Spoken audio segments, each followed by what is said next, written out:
నీ ఇంకా ఇల్లు కొనలేదారా? పట్నం పోయి గిన్నెండ్లాయే పాయికం ఏం చేస్తున్నావేంది? వానికేంద్రా, ఏ నవ్వు కాడ ఫ్లాట్ కొనేసే ఉంటాడు గాని మనకు చెప్తాడు. అబ్బా జర్రంతా ఆగుతాయిపోరా, 70 లక్షలు పెట్టుకుంటే ఏం పెరగకపాయే. హౌ కాక ఫ్లాట్లు అమ్ముతున్నావట, ఎంత చెప్తున్నావే? ఎంతరా? గజం 80,000. చల్ గంతేడుందే, మార్కెటే లేదు.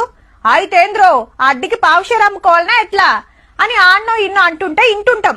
మార్కెట్ డల్ ఉంది, రేట్లు దిగుతాయి, అగ్గలు దొరుకుతాయని ఆశపడేరు. నిరుడుకు ఇప్పటికి 10వ పరకు వెరుగుడే గాని ఏడ ఏకాన దగ్గలే.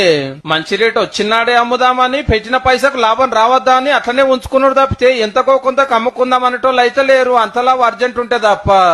అదేందో గాని రియల్ ఎస్టేట్ లేదు లేదు అనుకుంటేనే సిటీ శివాలు రా, ఎటు చూసినా మొగులు దాకే టవర్లు లేపుతున్నారు, విల్లాలు గడుతున్నారు, ఇల్లు రెడీ అవుతున్నాయి.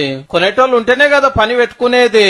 ఈ లెక్కన రేపు రేట్లు ఇంకింత మీదకి పోవుడే గాని కిందికి వచ్చే పరిస్థితి అయితే